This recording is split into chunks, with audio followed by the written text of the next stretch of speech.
arrived. Strength to keep going, courage to speak out, permission to heal, even if it means taking a break. Loving acceptance of who you are when you're by yourself. Safe space to become who you want to be.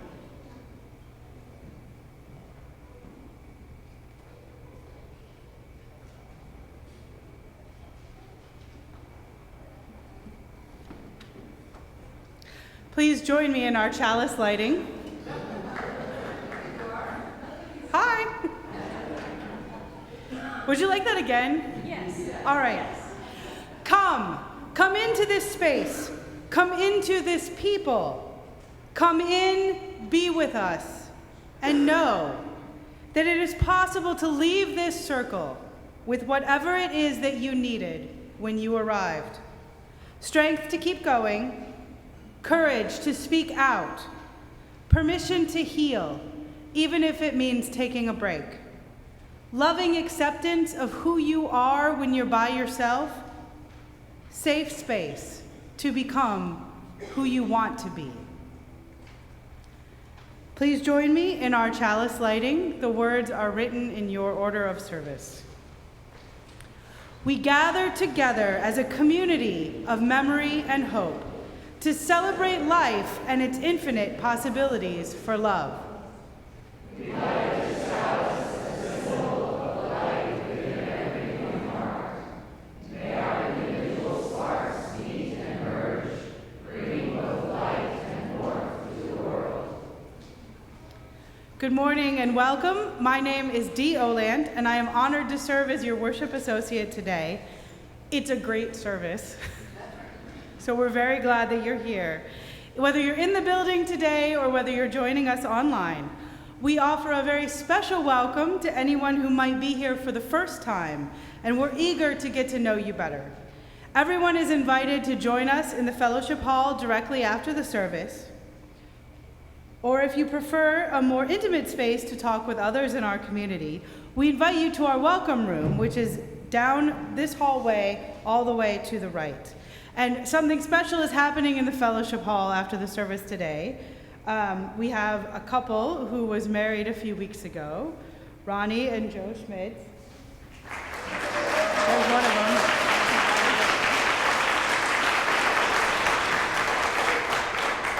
And there he is in the back. Hi. And they are sharing cake with us after the service. So please join us and give Ronnie and Joe a big congratulations. And now, as part of our worship together, I invite you to rise as you are able and greet those around you. And I especially encourage you to reach out to someone you don't already know.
Took the time to pray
a story for you this morning. How many of you like stories?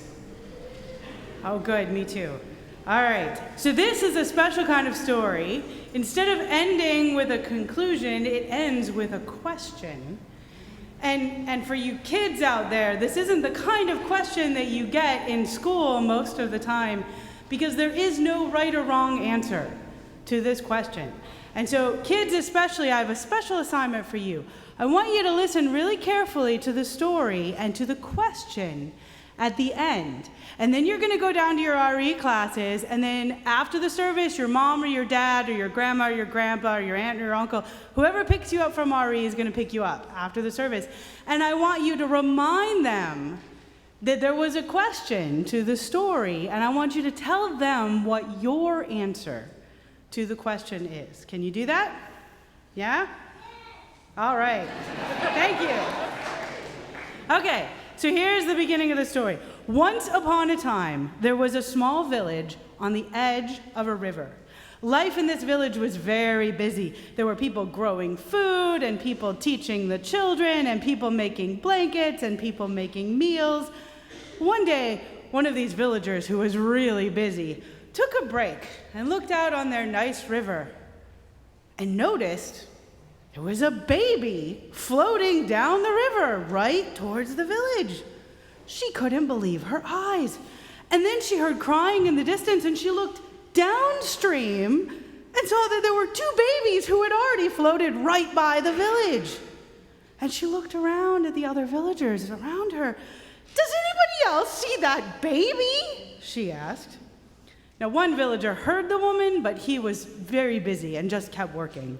And another man who had been making soup looked up and said, "Oh, yes! Oh, this is terrible." And a woman who had been building a fire over there looked up and said, "Look, there's even more babies upstream." And sure enough, there were 3 more babies floating down the river right towards the village. "How long have these babies been floating by?" one of the villagers asked.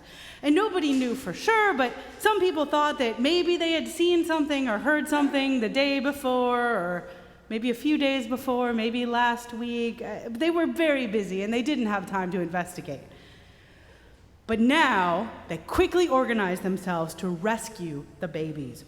Watchtowers were built on both sides of the river, and swimmers were coordinated in teams to get out there and rescue the babies 24 hours a day. Zip lines with baskets attached to them were stretched across the river so that the swimmers could just lift up the baby, put him in the basket, zip him over to the side. The number of babies floating down the river just seemed to increase. The villagers built orphanages, and they taught more of them how to make blankets, and they increased the amount of food that they were growing so that all of these babies could stay housed and warm and fed. The village was very proud of the charity work it was doing for these babies from the river. They kept account of the total number of babies that they had saved, and they put that number on a big LED billboard right at the entrance to the village, and every day that number went up, and the villagers all congratulated themselves on what a big number it was. Visitors from other villages saw the number on the sign, and sometimes they even sent their own teams over here to learn how this village was doing what it was doing. And in about a year, the village actually won an award for its work with the babies floating down the river. But then one day, at a meeting of the village council, a villager asked, "Where are all these babies coming from?" "Nobody knows," said another villager. And somebody else spoke up, "Well, what if we organized a team to go upstream and find out how these babies are getting into the river?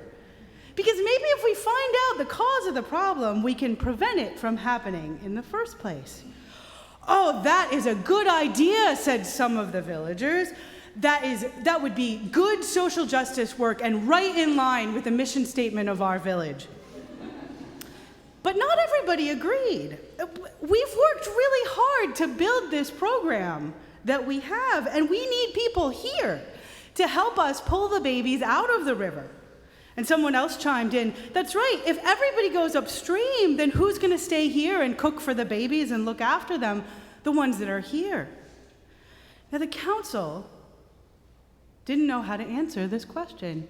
And so they decided to let the villagers decide. If you were a villager, what would your vote be? Do you want to keep all the resources here in the village and keep doing the good work that you've been doing?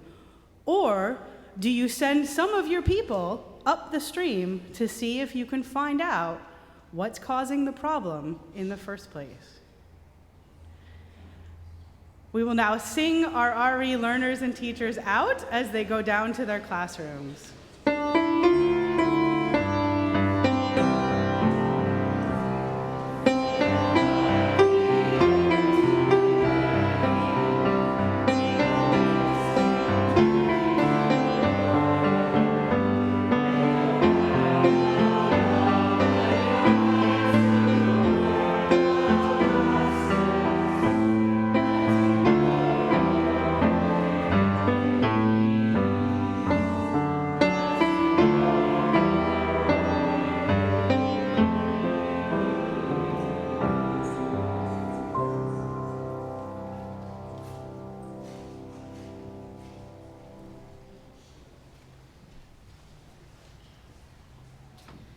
I invite you now into a time of meditation and prayer.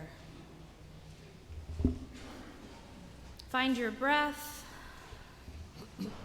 find your pulse, find your stillness.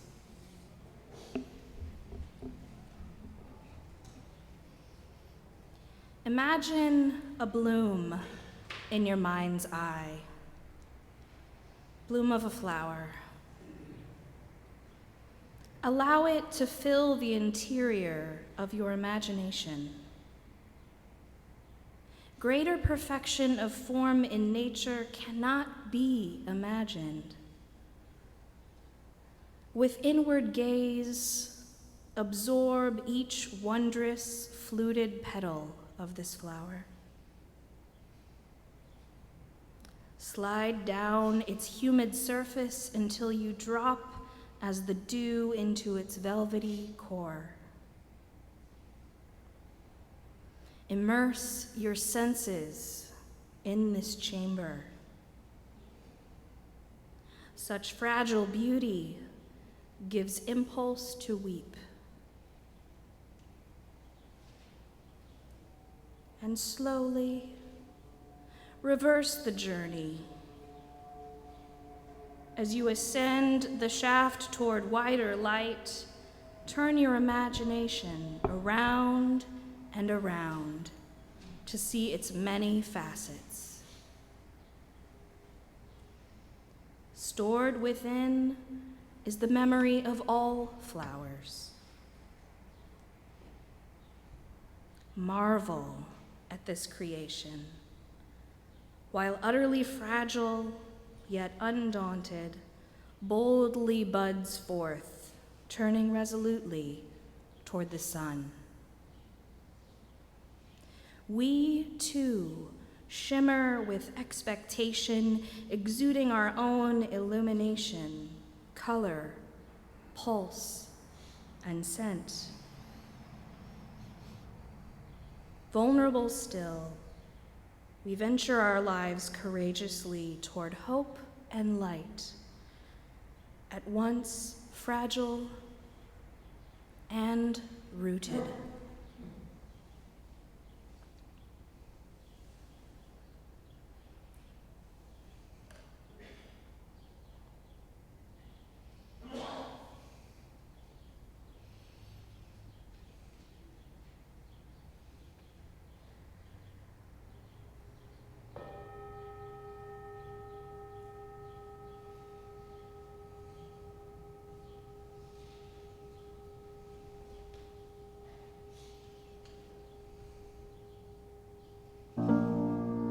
Comfort me,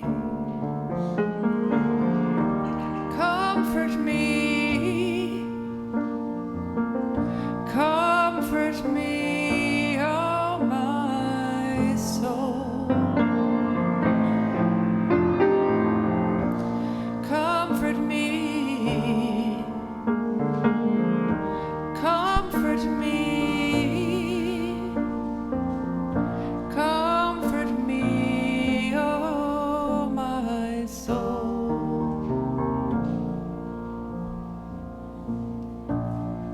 please join Mimi in the singing of this song. And I also invite you to go to the back of the sanctuary to light a candle of joy or sorrow, memory or hope, and to write a name in the book of life. Comfort me. Comfort me. Comfort me, oh my soul. Comfort me. Comfort me. Comfort me, oh my soul. Sing with me. Sing with me. Sing with me. Sing with me, oh my soul. Sing with me. Sing with me. Sing with me, oh my soul. Walk with me. Walk with me. Walk with me. Walk with me, oh my soul. Walk with me. Walk with me. Walk with me, oh my soul. Love with me. Love with me. Love with me. Love with me, oh my soul. Love with me. Love with me. Love with me, oh my soul.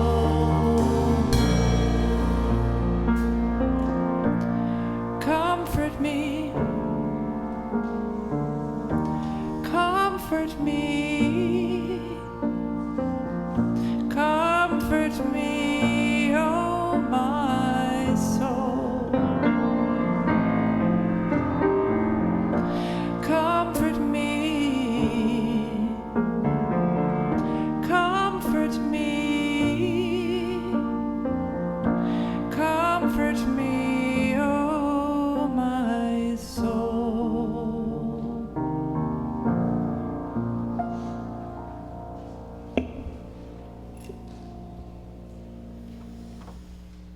As always, we are a busy community, and I invite you to learn more about many of our opportunities to connect, grow, and serve by visiting our website, subscribing to our email newsletter, or visiting the tables in the fellowship hall, where people will be there to answer your questions about many of our opportunities. This is the time in our service when we invite everyone to put your faith into action and help make a difference in people's lives by giving as you are inspired. As a community, we at UUCA practice Share the Plate. And in honor of UUCA's 70th anniversary this year, 70% of our plate collection is given to one of our community partners.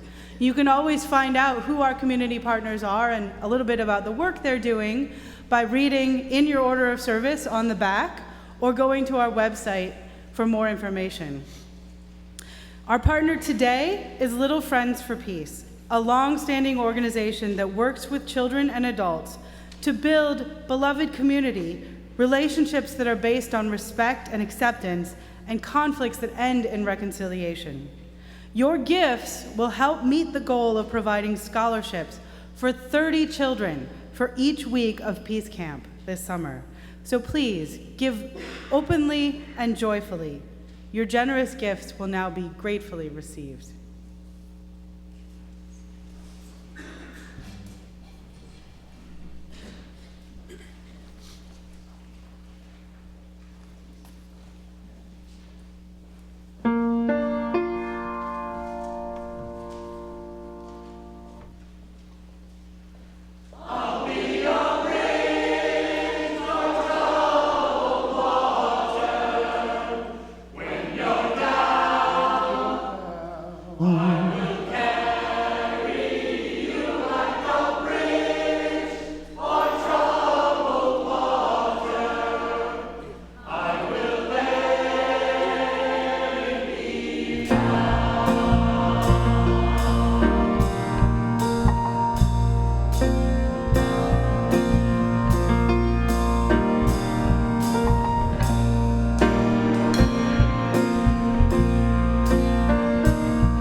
When you're down and out, when you're on the street,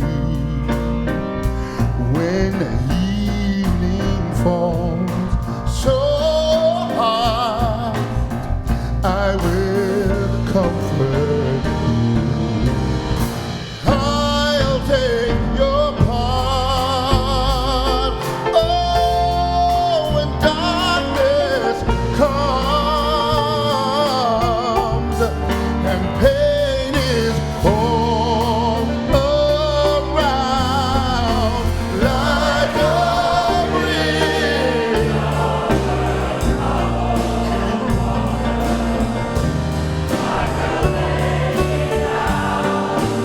like a breeze,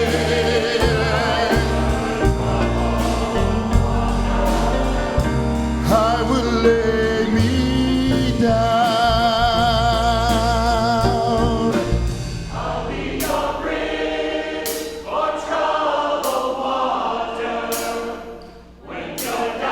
When you're down,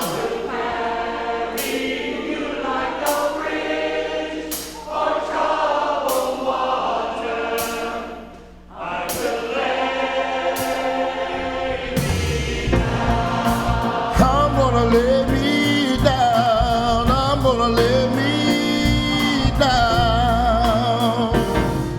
Sail on, silver girl.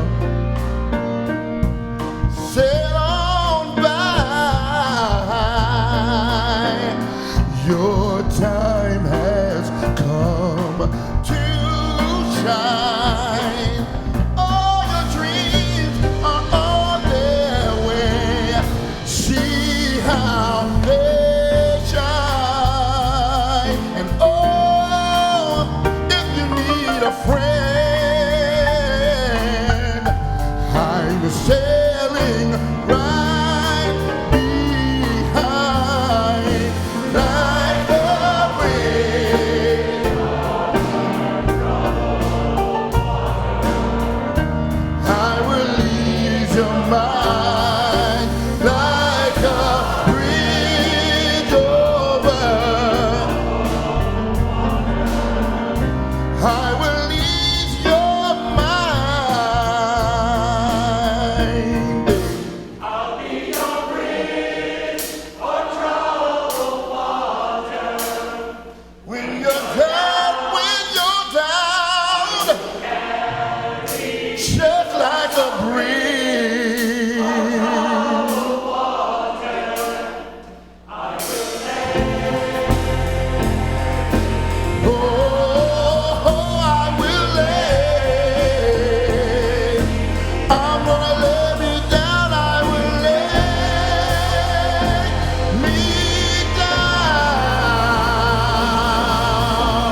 Join with me in the unison affirmation of our offering, printed in your order of service. Let us be grateful when we are able to give, for many do not have that privilege. Let us be grateful for those who share their gifts with us, for we are enriched by their giving. Let us be grateful even for our needs, so that we may learn from the generosity of others. Thank you.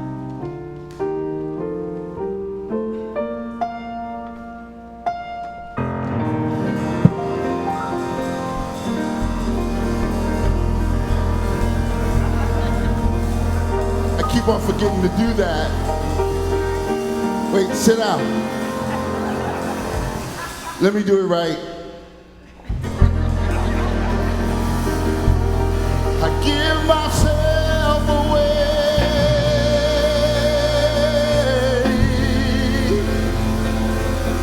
I give myself away so you can use me. I give myself away.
I want you to learn this part.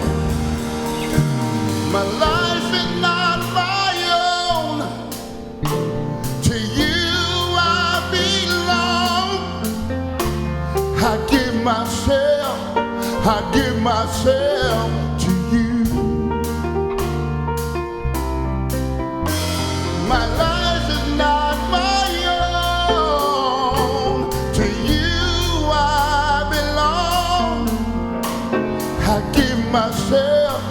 I give myself to you. Let's sing that together. My life is not my own. Come on. My life is not my own. To you I belong. To you I belong. I give myself to you. One more time. One great voice. My life is not my own. My life is not my own. To you I belong. I give myself to you.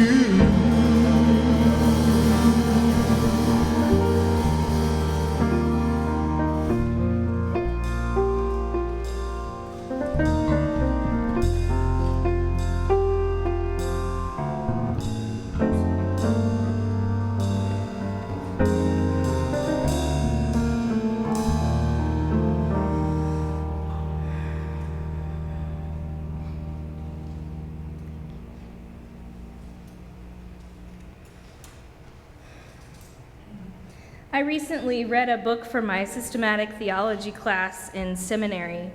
And systematic theology is basically where you take what you think you believe and you put it in a blender with apples and oranges of other theologies, and you blend it down to a nice, smooth essence, and then you very carefully pour it back into a 30-page Credo paper that's due tomorrow. So somebody pray for me, please. Thank you. Let me give you an example of this mess. Let's say I believe that it's good to help each other. The next question is why?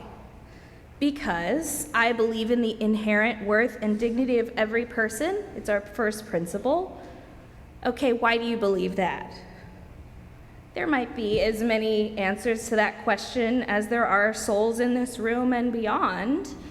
But personally, I believe we're all part of the same magnificent creation, and therefore we should help each other along the way. Okay, why do you believe that?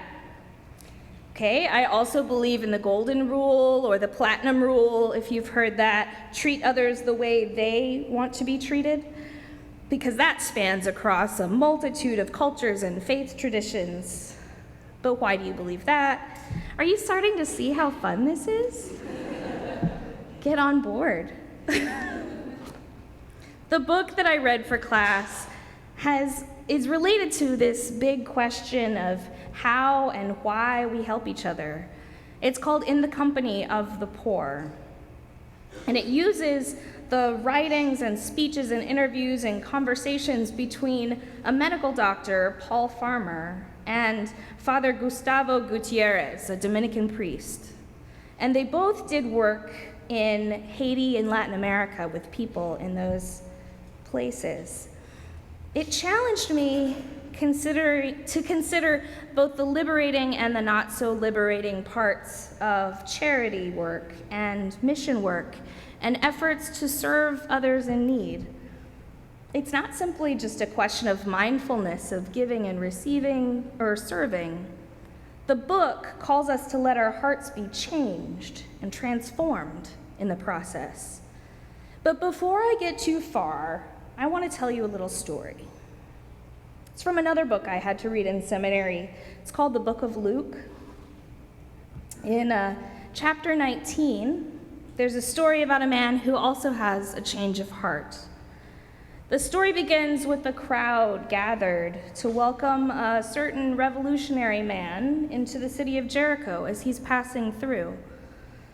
The crowd is electric with excitement, and they've heard about his countercultural ideas that lift up the poor and speak critically of the wealthy who misuse their power. They've heard of this man, but this is not a political rally. There will not be grand introductions or speeches, not this time. He is simply just passing through, and the people of the town want to catch a glimpse of him. And there's one man in the crowd who knows that if he doesn't get to a higher vantage point, he won't be able to see anything. This man also knows that he's not particularly welcome in this crowd. His name is Zacchaeus. He's also the chief tax collector in Jericho. And during this time, the tax collectors were contractors of the Roman Empire. They're legally allowed to collect extra taxes from the people in order to make a profit for themselves. And the Roman Empire didn't care how much extra. They just needed what belonged to Caesar. Anything extra was left to the discretion of the collectors, and consequently, as you might imagine, Zacchaeus was not well liked. You might not even like this character as I'm retelling this story, and that's okay. You don't have to like them. Like him, the people of the crowd certainly didn't. And the way the story is told, it seems like they were so excited to see this revolutionary man coming through the town that they just looked past Zacchaeus. They didn't even see him. Revolutionary ideas could bring them balance in their difficult lives. And the revolutionary man was coming to lift them up out of oppression, and certainly did not concern this corrupt publican. So Zacchaeus, perhaps knowing this, quietly climbed the tree to gain a better view and perhaps to hide among the branches to avoid confrontation or judgment. The revolutionary man enters the city, and I go back to that image of the political rally, imagining the energy of hope and change and joy and welcome. It really must have been incredible, but this story isn't even about that man or that walk. In fact, when he enters the town, he turns his attention to a sycamore tree. He looks up into the tree and sees Zacchaeus trying to blend into the branches. Zacchaeus, he calls him by name. Hurry and come down. I'm coming over to your house. And the crowd loses their mind. What? He knows this man by name, so he must know what he does and what he's involved in. And he speaks so critically of these people that misuse their power. How could he possibly be hanging out with this guy? Zacchaeus hopped down from the tree, out of hiding, to welcome this man, and I can relate to that crowd's reaction. But then something unexpected happens. The storyteller doesn't even make it to Zacchaeus' house. He says, I'm coming over, but they don't even make it there. They're still in the crowd of the grumbling citizens when he looks at the revolutionary man and he says, look, half of my possessions I will give to the poor. Half of his possessions? Have you all ever tried to diet where you ask the restaurant to put half of your meal in a to-go container so you don't have to make the decision later and split your meal in half? I don't have the kind of willpower, so I have to ask somebody else to do that. Zacchaeus has become a man who can, without hesitation, give half of his possessions away. Half of my things don't belong to me. You know what that sounds like? My life is not my own. To you I belong. To you I belong. To others I belong. I give myself to you. He's giving himself as reparations, as changing the system. And the story doesn't include an ask, please repent, make reparations. Something has changed. Something is within him that has changed. And on top of that half of his possessions, he also says, if I've defrauded anyone of anything, I will pay them 4 times over what I took from them. So according to Jewish law during that time, that is the full repayment required in the case of theft out of Exodus. But Zacchaeus wasn't breaking the law. It didn't even qualify as theft. Only morally did it qualify as an illegal act. There's something that begins to matter more than legality to him. He starts to see the imbalance. And by repaying those he's taken from unfairly, he's taking full responsibility for his actions and his behavior moving forward. This isn't simply a reparation. It's a change of heart. And so back to that book that I read for class. The Dominican priest, Father Gutierrez, in the book, talks about the conversion of the heart as a requirement for solidarity, and that it is the starting point for every spiritual journey.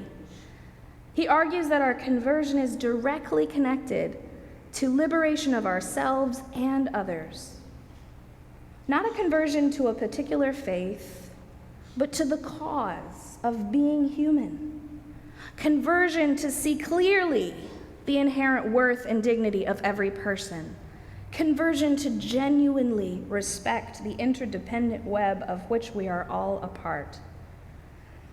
Dr. Farmer's experience as a medical doctor working alongside Father Gutierrez helps him articulate his own realizations from conversion of his own heart. He explains that despite there appearing to be various liberations, there's truly only one that cuts across all liberation. We must strive passionately for social, economic, political, and cultural liberation, as well as liberation from sin. I wasn't ready to read that either. Liberation from sin is not something we often talk about. While I was reading this, I was beginning to feel the weight of my inaction, the weight of my lack of awareness. I was ashamed of my ignorance and complacency, my toxic charity that I've engaged in at times. And then Dr. Farmer reframed sin in a way that I've never heard it before, as a refusal to love. When we choose to love instead of resisting it, we enter the presence of perfect love and make ourselves available to accompany, to be close, to mitigate the suffering of individuals. And this speaks directly to that idea of letting our hearts be changed, softened, opened, to encompass love for others. Paulo Freire, the Brazilian educator and philosopher, emphasizes the role of generosity and divine love in fighting against oppression and injustice. True generosity, writes Freire, consists precisely in fighting to destroy the causes which nourish false charity. False charity can be enacted when we contribute money to an organization, yet never engage with the people or the suffering being endured. False charity requires no sacrifice, no conversion, no accompaniment with those we're serving. Think about the babies in the river. Plucking those babies out of the danger was only a Band-Aid solution. It took time, and commitment, and love to venture upstream to find the source of the problem. And when we posture ourselves with the poor by living among them for a while, like Dr. Farmer and Father Gutierrez did, when we reevaluate the way we live with our material possessions, like Zacchaeus, when we allow ourselves to be changed and impacted by the plight of those in need of our love, we also come into the company of the holy. Our outer walk can shape and guide our inner walk toward the purpose for our lives. Dr. Farmer addresses the distancing and othering that sometimes occurs when people enter social justice work. There's not a first world and a third world, he argues. There's only one world that we all share. To fully realize this concept, Farmer illustrates how the act of accompaniment can tear down those barriers that keep us from experiencing a conversion of the heart.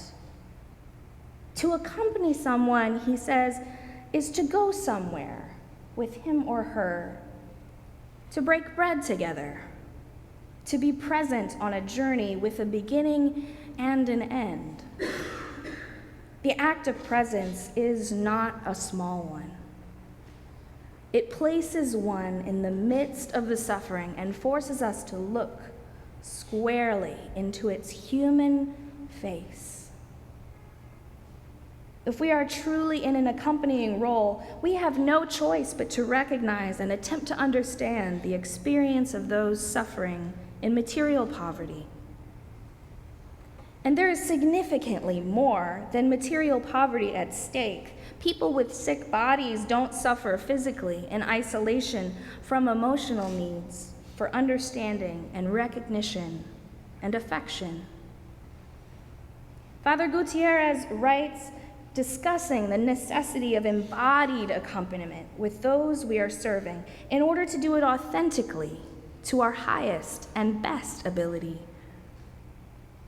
Solidarity is not with the poor in abstract, but with human beings of flesh and bone. Gutierrez calls us to remember the essence of perfect love as we respond in solidarity with the poor.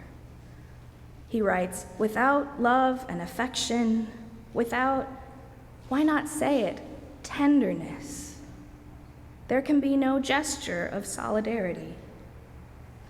Authentic love is the element that unlocks the potential of transformation and ending of poverty and injustice. As Dr. King said in his 1967 A Christmas Sermon on Peace, we will not only win freedom for ourselves, we will so appeal to your heart and conscience that we will win you in the process, and our victory will be a double victory. Dr. King wrote about a love which will bring about miracles in the hearts of men. He wrote about practices like nonviolent activism that will break open the hearts of our opponents, confronting them with the inherent worth and dignity of peoples and groups they falsely believed to be less than fully human. Let me take us back for just a moment to look at that story from Luke, because I find one seemingly small detail to be absolutely fascinating. The storytelling is rich with metaphor, but sometimes you have to look under the surface to uncover it. The piece I want to talk about is that sycamore tree. The sycamore referenced in the story is not like our massive American sycamores that would be very difficult to climb. In Jericho, it would have been a sycamore fig tree, a sturdy tree that stands between 30 and 40 feet high with a short trunk and branches that spread to provide climbing holds to support the weight of a grown man. Now, this is my favorite discovery.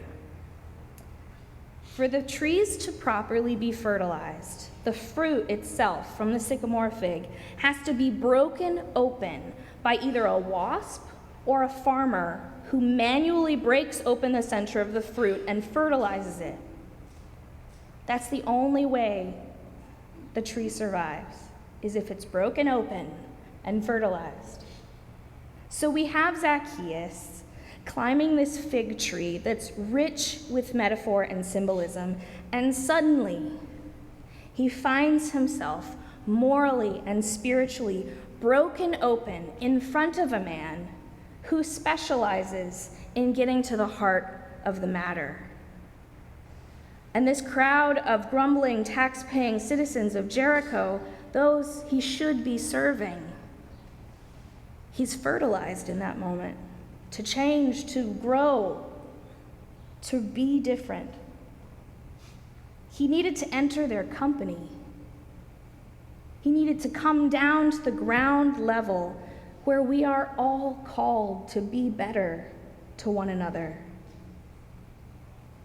And somehow, when he's called down from that fig tree, his heart is broken open to reveal both his burden and his potential. Our very own Unitarian thinker, Theodore Parker, famously wrote, "I do not pretend to understand the moral universe. The arc is a long one, and my eye reaches but little ways. I cannot calculate the curve and complete the figure by experience of sight, I can divine it by conscience, and from what I see, I am sure it bends toward justice. What exactly calls us to justice? Father Gutierrez states his theology clearly. I accompany him not because they are all good, not because I am all good, but because God is good. And while this may or may not make sense or resonate with you, he writes that if people of faith consider the creation of the world as a gift of life, poverty is against the meaning of that gift, contrary to the goal of creation and the meaning of life. We have to recognize both the struggle and the gift of life in order to engage fully in justice work. Fighting without recognition of beauty can leave us weary and unfocused. Gratitude, Father Gutierrez suggests, is the space of that radical self-giving and that presence of beauty in our lives, without which even the struggle for justice would be crippled. There's a final moment of beauty in that story about Zacchaeus. The revolutionary man responds to Zacchaeus' change of heart by saying something most Unitarian Universalists don't often talk about. Salvation has come to your house today, he says. Salvation has come to your house today. So what does anyone need to be saved from? Salvation in Judaism, especially during that time, is almost a synonym for personal redemption. This cannot be gained from any outside power, but it can be gained in this lifetime. And there's a second word, today, that last word, right now, because of this change of heart. Zacchaeus is free. Not only that, but remember, the storyteller didn't even say that the revolutionary man and Zacchaeus made it to his house. As far as we know, they're having this intimate conversation along the side of the road, surrounded by actual victims of his greed. Salvation and redemption have come to the city today because the people are no longer being swindled. The system has changed in that city. Zacchaeus is freed from his greed, and the people are freed from their oppression during this simple, brief encounter. Zacchaeus, hurry, come down. Such simple words. The time is now, today. Are you ready to come out of hiding, to come away from your guilt and greed and stand here among the people? Zacchaeus was ready. And the crowd wasn't really ready. I get that. I can't imagine how hard it would be to witness that encounter, how hard it would be to believe my eyes and ears. First, you want to stay at his house, and now you're offering him salvation. You don't know what this man has done. You don't know if he'll follow through on his promises. He's probably just saying that in front of this revolutionary man. Grumbling is so easy to slip into. Outrage is like our junk food. It doesn't make us feel nourished, but it feeds a specific craving we have to shout about fairness. What is our shouting good for if we end up missing the glory of transformation? What if we end up missing our own opportunity for transformation? What if we end up missing something that prevents us from loving invitations just like this revolutionary man offered? There's no evidence that Zacchaeus repented because he was afraid of judgment or anxious about his salvation or status. He seems to realize the oppression of his own greed on others and consequently on his own life. He doesn't want to live his life like that. And he isn't concerned about salvation later. He wants to live his life today. And the people of the crowd want their situations to change and the scales to be balanced for them in this life. And hopefully, we learn from this encounter that it is absolutely possible. The book of Luke includes many stories of Jesus' ministry to the marginalized, the sick, the needy, the poor. The parables in Luke have recurring themes of the wealthy as fools who mistake material possessions for the ultimate goal in life.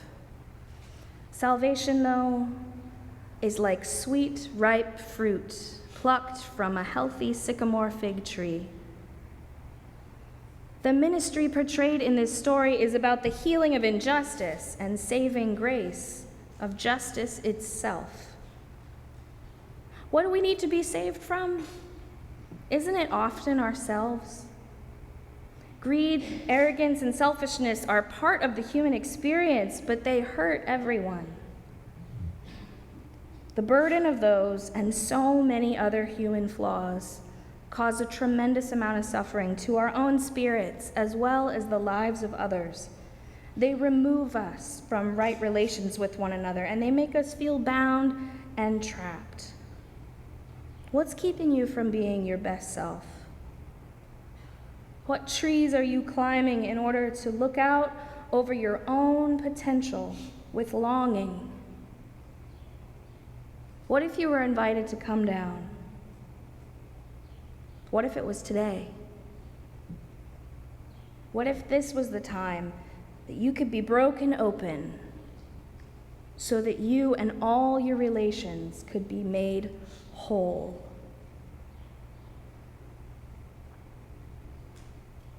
Blessed be. May it be so.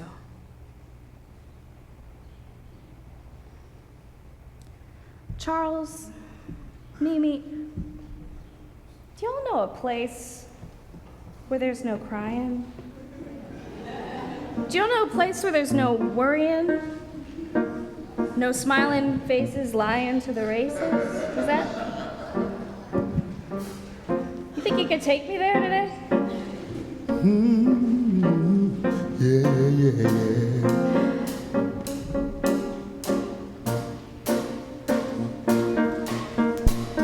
I know a place, ain't nobody crying, ain't nobody worrying, ain't no smiling faces. You say,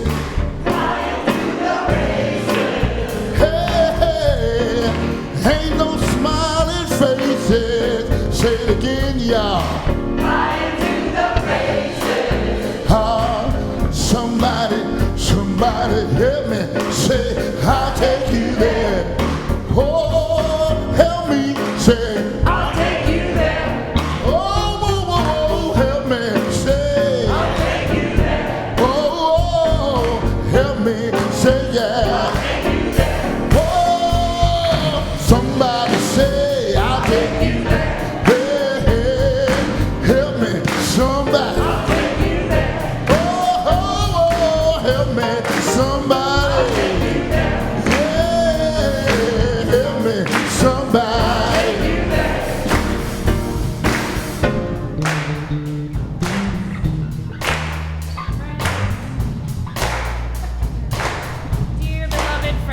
Dear beloved friends, go out into the highways and byways.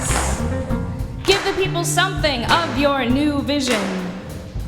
You may possess a small light, but uncover it and let it shine. Use it in order to bring more light and understanding to the hearts and minds of women and men. Give them not hell, but hope and courage. Preach kindness and everlasting love. Go in peace. Come on, y'all, clap your hands. Say, I know a place. Hey. It ain't